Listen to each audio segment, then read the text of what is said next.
втория рунд на Echoes of the Ragnarok е прият като най-добрия в цялото аниме. Той е с причина от character development, от като цяло история, по-точно backstory, самите герои, от самият арт до самата анимация. Това е истински мастерпис в цялото предаване. И исках цялото предаване да бъде нещо такова, за да може да има по-добър рейтинг. Но whatever, still good. Днес ще си поговорим за файта между Зевс и Адам. Приятно гледане. Зад сцената на Зевс се случва самото нещо. В самият файт трябваше да се бие Шива, но Зевс реши да се стигне, взема място, защото знае, че не спечели. Просто ясно и вкусно. Докато зад сцената на Адам, Брюхил избира следващия файтър и е избрал в лицето на Адам. Адам е първият човек и гаденото и число между другото, Надя Налай. Това е репрезентирано, нали, Адам. Реално е това, нека поговорим за историята на Адам и на Зевс. Историята на Зевс е по-кратка, така че ще я обясним ние. Била баща си, нали, там, като са били за да освобождава на неговите брати. И Кронос му е щупил челюстта на Зевс. Nice, Кронос, thank you. Така, само да кажа, Зевс се знае като богът на светкавиците, богът на боговете, като цяло високо умерен ебач на всички жени, които е възможно да има на този свят. Но в анимето също му казват титлата,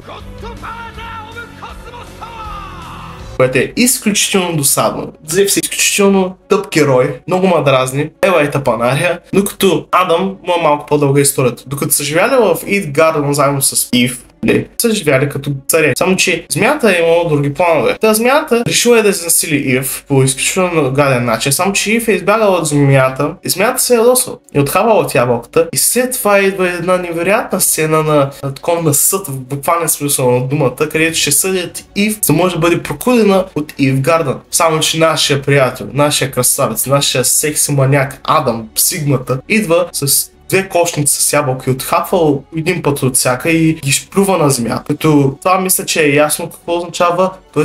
и беци майката. Идва един от най-красивите моменти, между другото, сега ще го пусна.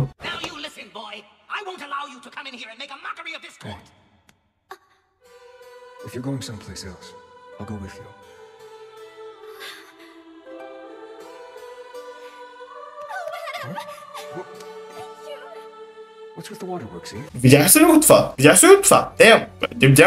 Това беше красиво, Надя Налай, на мен ми хареса, I'm not what to say. Да, след като решава да избягат двамата, земята се ядосва, пауъръпва, след няколко секунди Адам я прави на суши. Главен смисъл на думата, прави на суши. Което е доста сигма над Ганалей.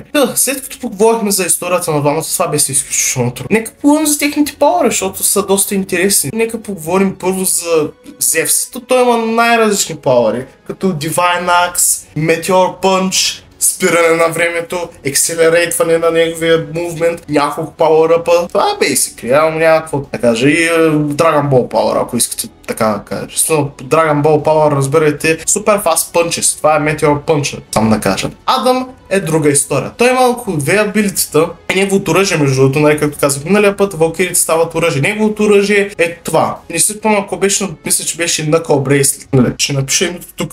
Те се сещам как се казваше.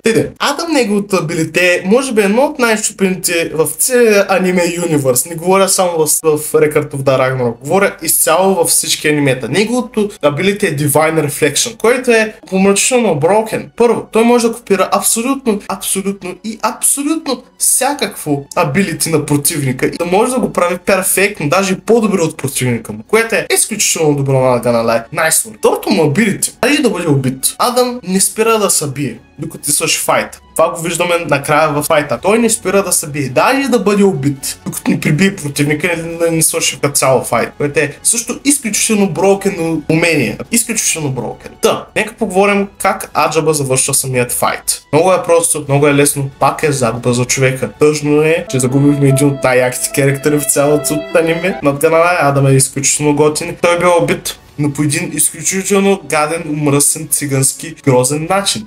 След като Зевс си включва третия пауър-ъп, трябва му 3 пауър-ъпа, за да може да прави някакъв демидж на нашия бой Адам. След дълги битки, и двамата са на прага на изчущение, защото Адам има един ролбак. Ако се използва твърде много абилитито, той почва да оверхитва. Това се случва както казах, при много ползване на умението му, което му трябва доста дълго време, за да може да постигне тази цел на оверхитване. Но нали, той оверхитва шок. Двамата се направят буквално да бъдат самоубити от собствените си абилитета. Та, след третия power-up на Сет, той изкарва мръсното си умение да се направи кръвта Poison. И след като Адам го прибива и кръвта му почва да блика от самото му тяло, една от капките на кръвта му пада на окото на Адам и той става сляп и умира, но продължава да се бие, защото, както казах, второто му абилите е щупено. Но този целият ефорт, тази цялата битка е загуба за хората, което е изключително тъжно. Аз ще плача много. Но, както и да е, Зевс поне казва едно нещо, което actually мога да призная, че Бърлайн, ти ми ступа газа, брат. В мои думи. Иначе по негови думи, ти наистина ма сложи на моето място, Кидо. Или нещо от този сорт, ама абсолютно